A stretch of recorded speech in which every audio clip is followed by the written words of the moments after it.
All right, we're going to go ahead and get started. Thank you, everybody, for joining us today, for partnering with Lakeshore Beverage, and for signing up for today's training. So today we're going to get into what we've been calling Better For You Beverages, or the Better For You category, and this kind of encapsulates like a whole movement and shift in consumer habits, and people really looking for beverages that they can still imbibe and enjoy, but are perceived as being better for you. We're going to go through some of the motivations of that, some of the things that people are looking for, and we're going to dig into our portfolio of better for you beverages. So what makes a beverage better for you? There's a lot of different motivations. You could see some of the ones here that are really driving consumer habits. There's definitely a general movement towards health and wellness that is really driven by millennials and Generation Z that is just coming into the drinking age. You can kind of see this recent quote from Global Data that 2/3 of US millennial consumers consider the impact on their health and well-being before purchasing an alcoholic beverage. Some of them are adhering to a specific diet. Sometimes it's weight loss or calorie swapping. So, if I'm going to drink, I'm going to have a couple that are much lower in calories, so I can use those calories to also have a slice of pizza or hot dog or something like that. There's some people who are looking to lower the impact of their hangover. They want to lower that effect of alcohol so they feel better the next day, feel better while they're drinking. And then some of it is also things like ingredient sourcing. There's definitely a lot of brands that are touting all natural ingredients, organic ingredients, and even where those ingredients are coming from and how they're being sourced. Are they being ethically sourced? So this is kind of all the motivations that are being tied in terms of what they're looking for in their beverages and on their packaging. These are really the key descriptors. So people are looking for lower calories. They're looking at the calorie count, which is increasingly being printed on the packaging. Low carb, no carb, gluten-free, lower grams of sugar. A lot of those are going to tie back into adherence to specific diets as well. If you've never searched keto-friendly alcohol, I recommend you to do that, because there is an endless amount of literature online that's been written on that.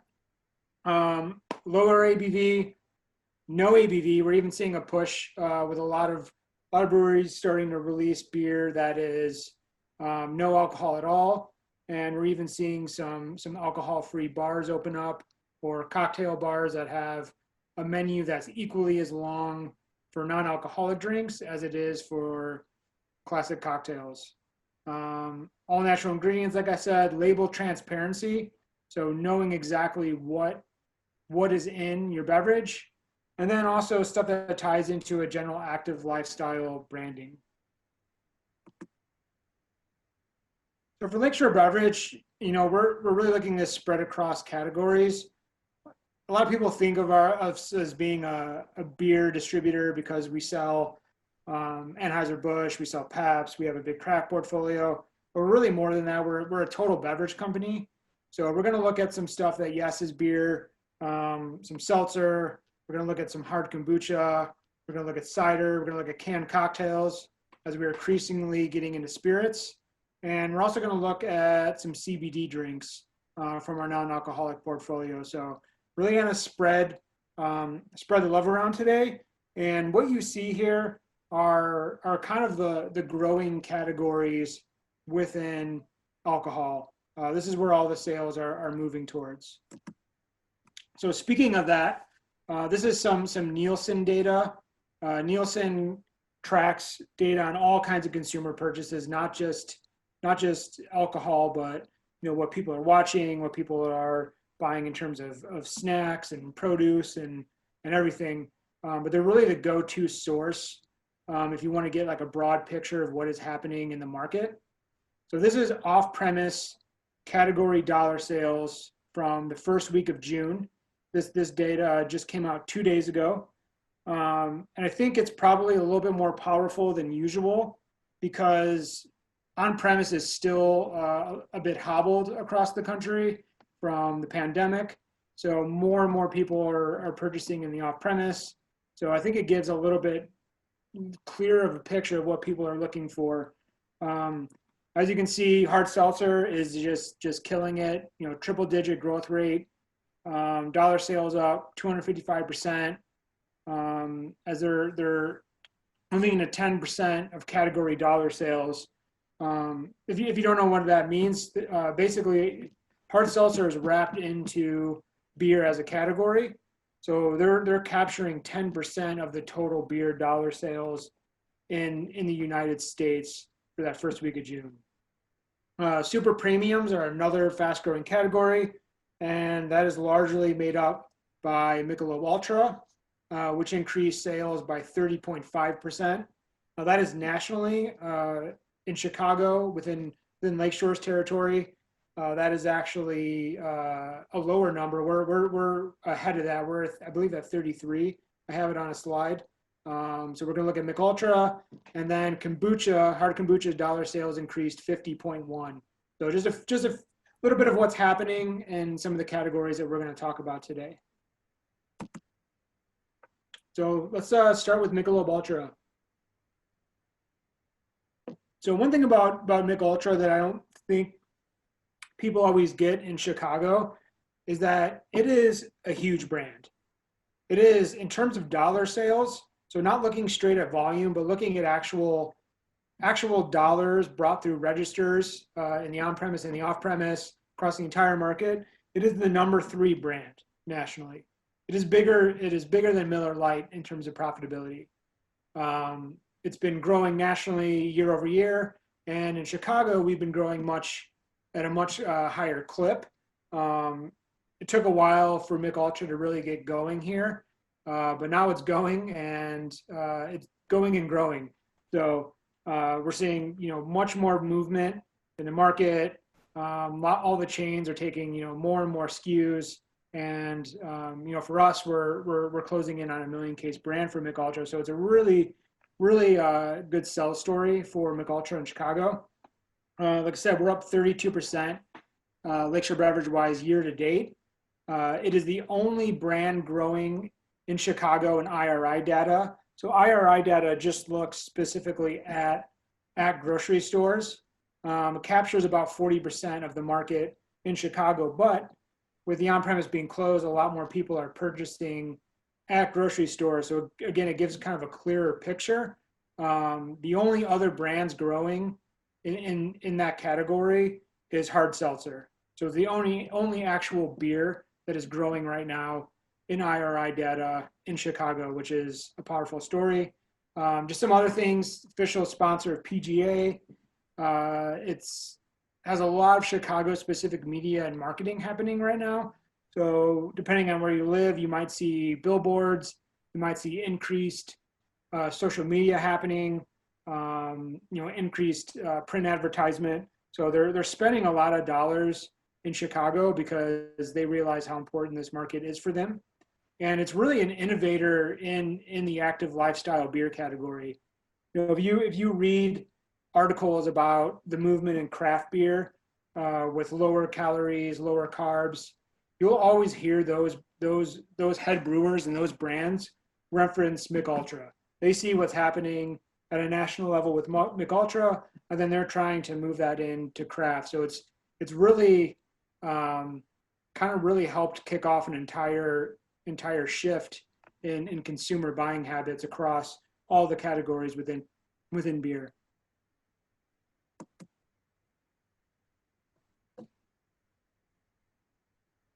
So next up is hard seltzer. Here's some clippings from some recent headlines.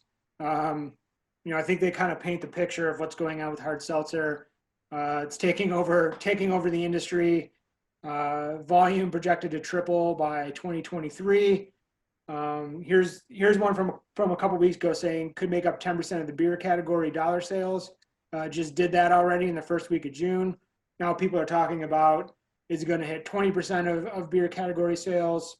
And then some recent stuff with COVID too. Nielsen did a big survey and found that 44% of hard seltzer buyers during the first 8 weeks of COVID-19 are actually new to seltzer. So they're bringing in a lot of new consumers. For the last couple of years, it's the talk has been about White Claw and to a slightly lesser extent, Truly. We obviously don't sell any of those brands, but the category has gotten so big that it's really splitting off into a bunch of major players. So, just about every craft brand's getting in there. All the big guys are getting in there, and you're really, you're starting to see full cooler sections of hard seltzer, full shelf sets of hard seltzer. It's more than just White Claw and Truly now. It is a complete category within itself, which really warrants having multiple options at retail and or finding the one that works best for you and for your business. So let's look at a couple that we have. So Bud Light Seltzer, this launched right before the Super Bowl with a big splash. We had commercials during the Super Bowl, display pieces out in the market, point of sale. So major launch, and they're putting a lot of effort again into Chicago. We have full marketing support. If you drive down, 9094, you'll see multiple billboards for Bud Light Seltzer and just a mile or two range, and we're seeing a lot of growth in it. So gained 5.29 share in our territory in the last 26 weeks, which was big. Some of the other seltzer brands actually lost some share. So it shows that we're growing while others are slowing down a little bit. Big thing is it capitalizes on the name recognition of Bud Light. So people know Bud Light, and they're going to try it because of that.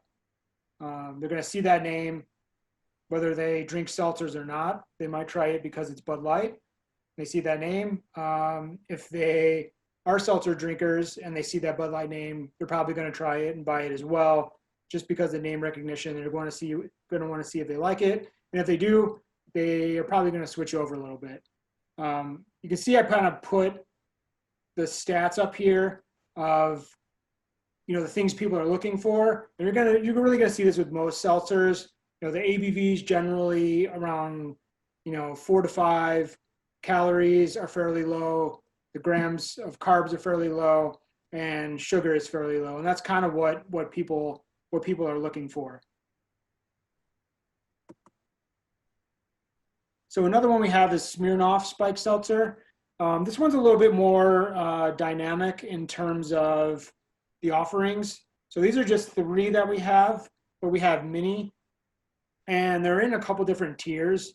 So the one on the right, the 8% spiked, those are a little bit higher ABV, but actually lower in calories, which I'm not sure how they do that, but they do. And then we have the ones that are 4.5% ABV. So those are 90 calories. The 8% are 67 calories per 12-ounce serving, 1 gram of carbs, 0 grams of sugar. So really speak to what that consumer is looking for. It is the number 4 seltzer brand in the Chicagoland market. Red, White, and Berry, which has been a big Smirnoff Ice flavor, just launched with the seltzer flavor. So that's going to be a really big brand in Chicagoland this summer. And then again, you'll see with the 8%, you start getting into some more unique flavors as well. And we have those in 12 packs, and then a couple different sizes. To attack things from a flavor standpoint first. So it does have some fruit juices in there and some spices that give it a little bit more of a robust flavor profile, a little bit more body to it. So they are a little bit, the flavor is more impactful, I would say. And that brings up those stats a little bit, but they're still much lower than drinking a glass of traditional wine or a traditional beer or having a cocktail. Kind of a standing out point for them, they are female owned. They're independently owned. They have gotten some some corporate dollars recently, but they are still independently owned. They're from the Midwest. They use a gluten removal process. So they are using some malt in there, I believe, to create it, and then using a removal process to get that gluten out of there. Again, that just gives it a little bit more weight to the liquid. And all natural ingredients. And like I said, the flavor profiles in these are very unique. You can see like pomegranate ginger, blackberry hibiscus. So kind of taking from just the fruit flavors and leveling up a bit.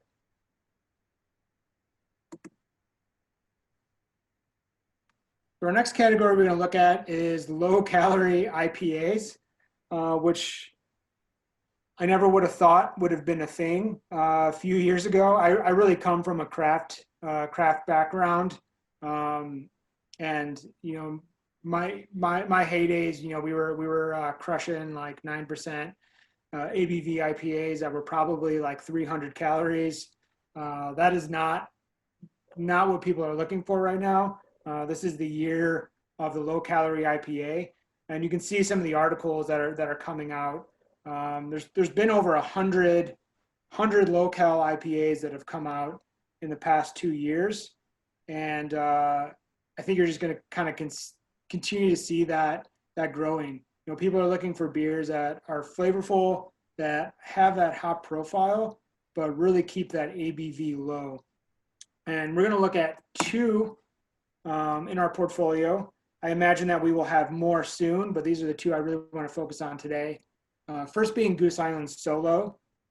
So this is an IPA that comes in at 98 calories, 3% ABV, and 23 IBU.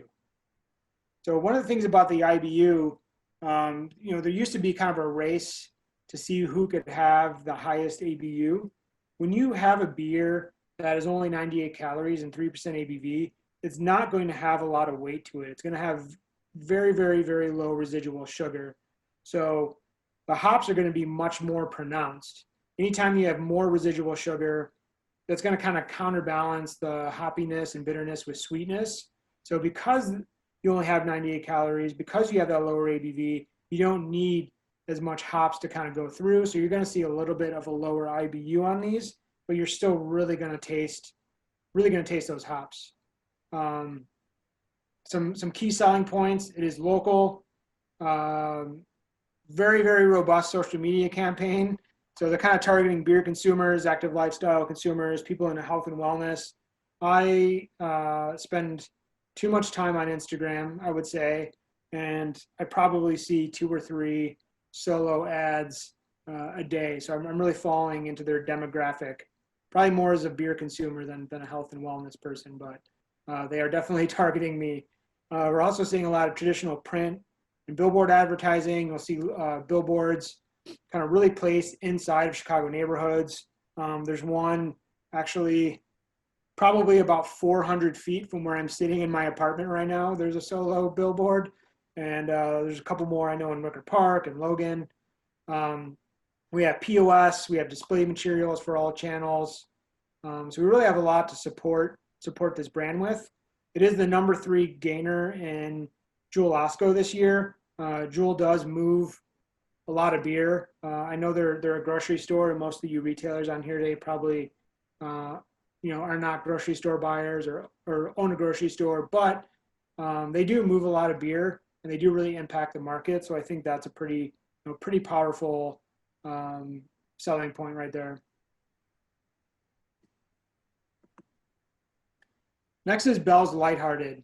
So this beer is really going to capitalize on that success of Two Hearted. So Two Hearted is one of the most recognizable craft beers in the U.S. It's won a ton of awards.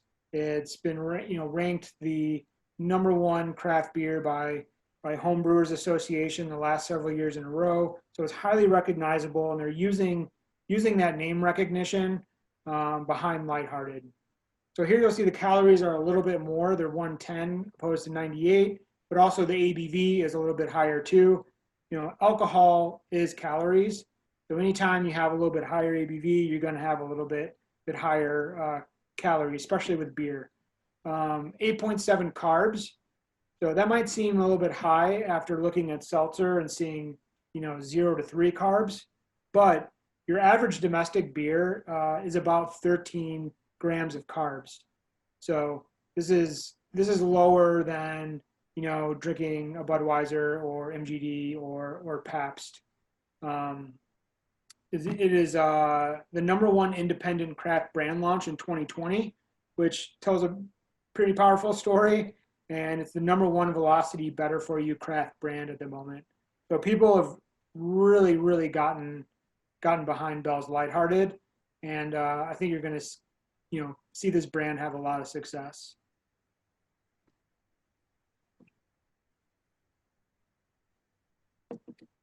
So one of the big kind of the breakout trend of quarantine is canned cocktails. Canned cocktails were already on the rise. They were already trending well. A lot of brands have been coming out recently.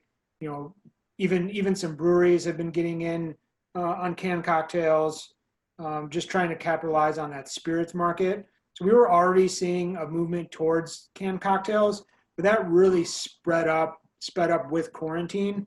People wanted an easy way to crack open a cocktail and knock it back. And Cutwater is really they're the pioneers, they're kind of the innovators of craft cocktails. They're the leading brand. And we recently picked up Cutwater. We're very, very excited to have them. And they have a very robust portfolio of spirits, canned cocktails, different mixers. But we're going to look at the vodka sodas today because the vodka sodas really speak to the better for you consumer. You can see, these blue circles up here that I have for all the brands. You can see they have a couple extra because they're just really hitting all those things that consumers are looking for. 99 calories, 0 carbs, 0 sugar.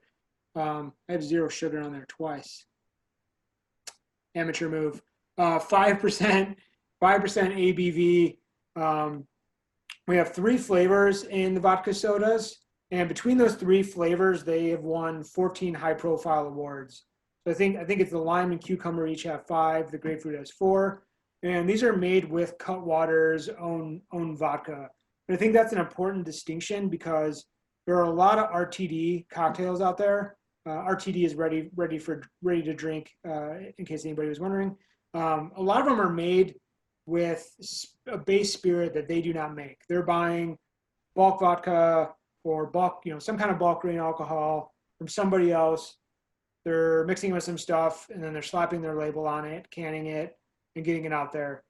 Cutwater is really controlling the process from beginning to end. But I think that's a very unique selling point. They're making the vodka. The vodka itself is very highly awarded. It's won a bunch of gold medals at high-profile spirits tasting competitions. So really a leg up on everybody else in the market. It hits all those better for you selling points, and it's capitalizing on the to-go sales. So that's been a big thing for the shutdowns in the on-premise, but allowing people to do to-go sales. We've seen these canned cocktails as a really easy way to get a cocktail to your consumer without having to batch stuff yourself. Put it in the sealable container like you have to, label it. It's a really easy way to move through some product. And I think you're going to continue to see to-go sales happen on canned cocktails. And then just kind of like real estate is location. These are all about convenience.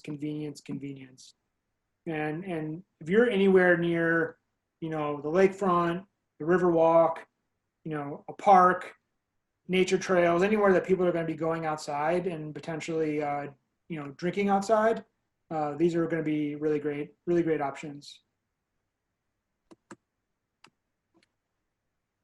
So next, we're going to talk about hard kombucha, which is a pretty new category. And, there's been a lot of literature on it is whether it's going to be the next big thing in alcohol. So you can see, Washington Post, Refinery, Forbes, Fortune, all talking about it. People are wondering, is it going to be the next hard seltzer? It's a new category, and it's definitely getting a lot of buzz and beginning to take off. It's a growing category. Whether it'll be hard seltzer size, we'll find out. but there's a lot of interesting things happening in it. Kind of just want to talk for a second about kombucha, just in case there's people who are unfamiliar with it on this call. Kombucha is a traditionally fermented beverage that comes from the Manchurian region of China. Historically, it's been around for a couple thousand years, and it starts with a tea base and uses some kind of sweetener for fermentation, and then uses what is referred to as a SCOBY, which is a symbiotic culture of bacteria and yeast.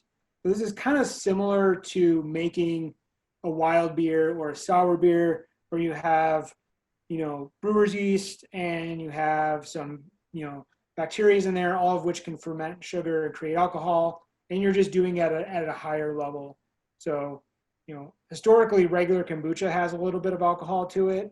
There's some that you can get in the grocery store that maybe have like 0.5% or 1%, because it is a fermentation process. But hard kombucha folks are making it in a way that, they're getting a bit higher ABV. So with JUNESHINE, they're all 6% ABV, and they are using green tea. And when you use green tea over black tea to make kombucha, it is then considered a June kombucha. So that's kind of where they get the name JUNESHINE. It is organic, it is gluten-free, and it contains probiotics.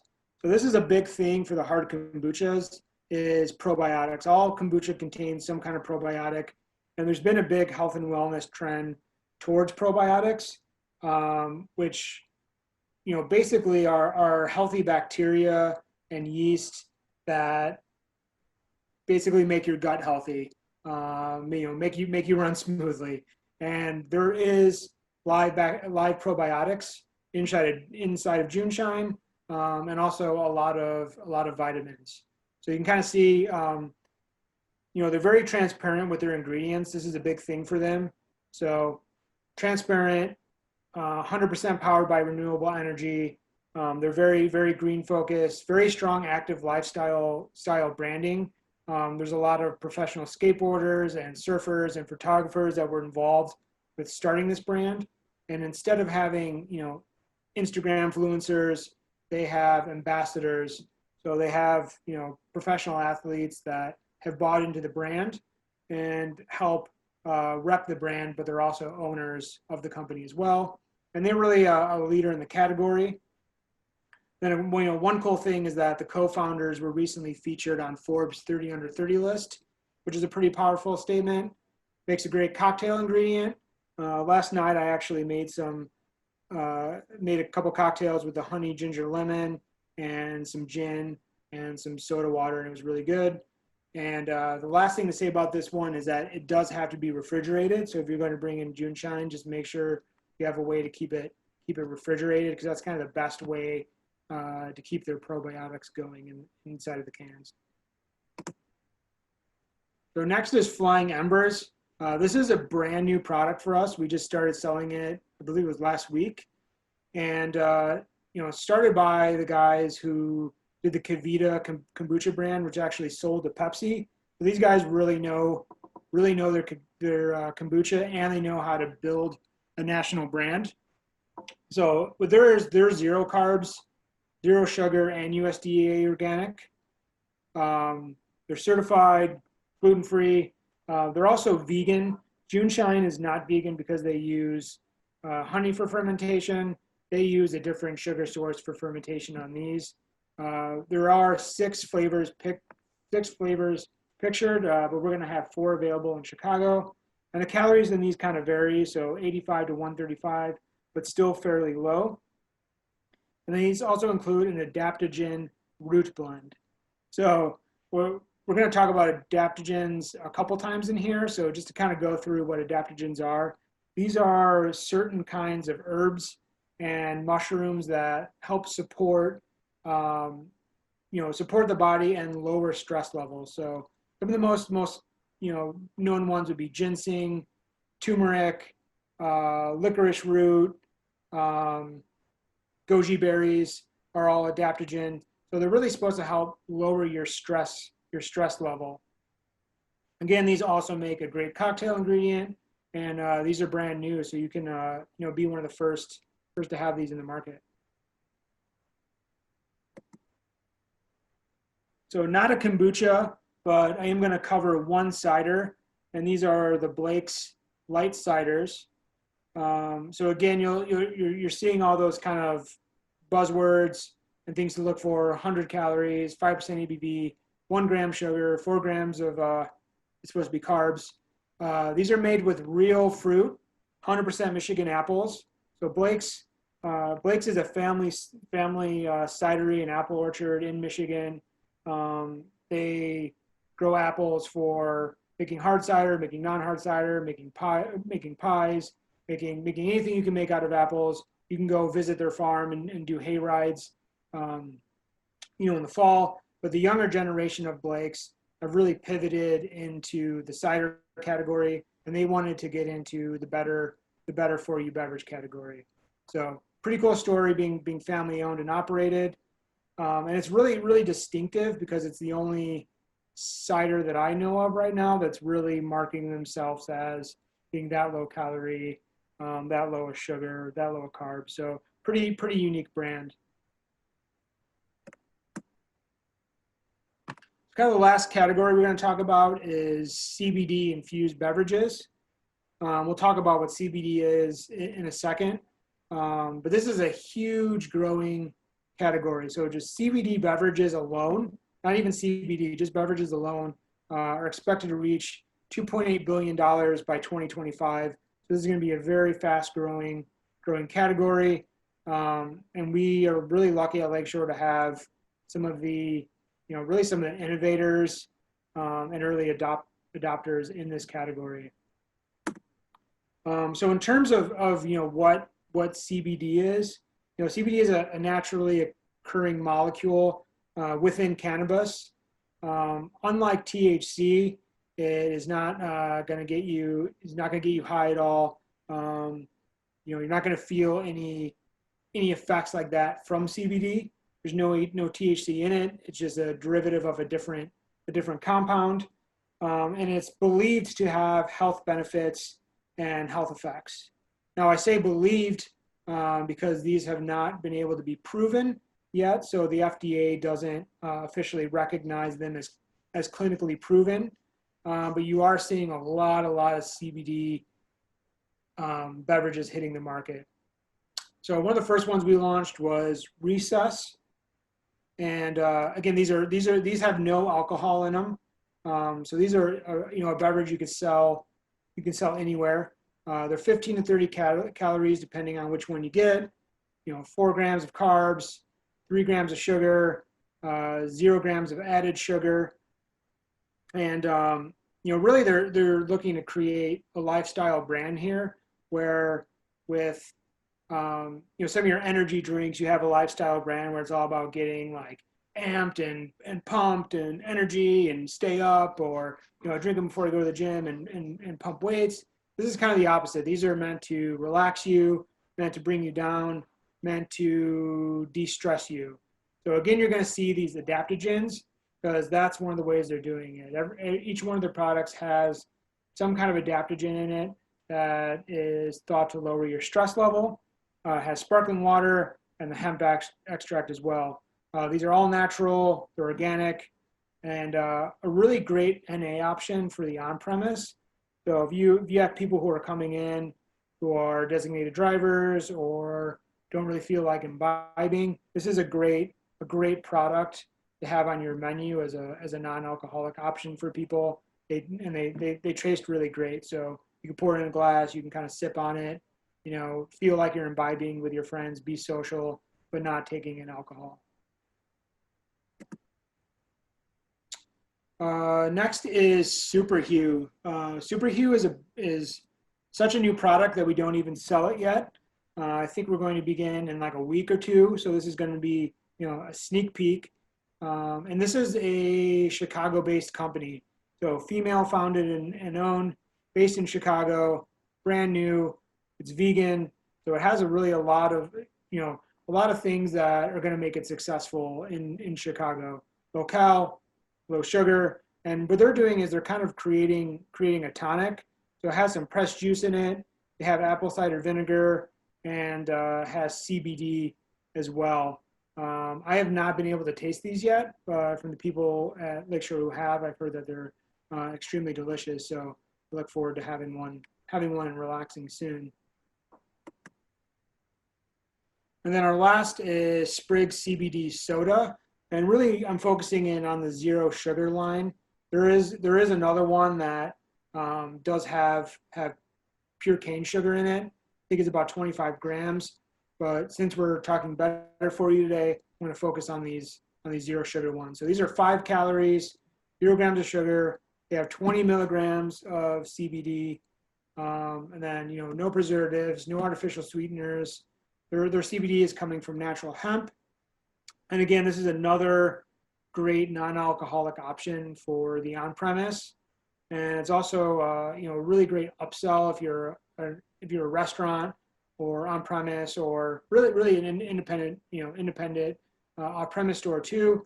Really great upsell from a traditional craft soda to kind of sell somebody on that CBD. It's hard to get into the CBD category when you're an on-premise account because most CBD is sold at either like a corner store, bodega type of place. But this is a really great opportunity to get into that market. That is just, the sales, you saw them are out of control. So it's a really good way to kind of get some additional sales.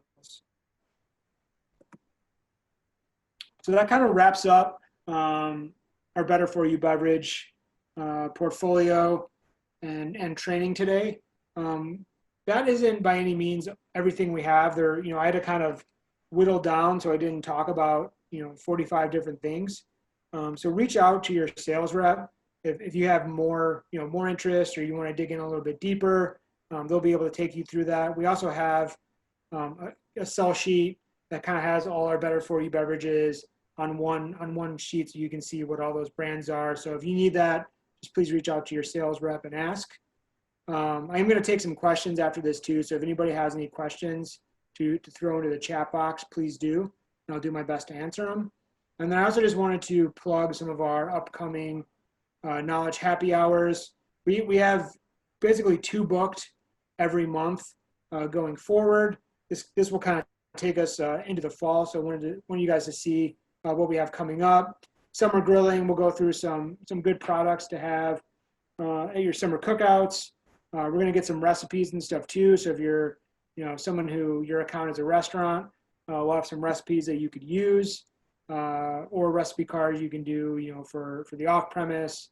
Cocktail conversations, we're going to have a mixologist on who will go through some cocktails that you can make using our brands. And we're going to do a non-alcoholic portfolio deep dive on August 6th. We do have a very, very robust non-alcoholic portfolio: LaCroix, Essentia, Nesquik, the CBD beverages you just saw. So Eric we'll take you through that.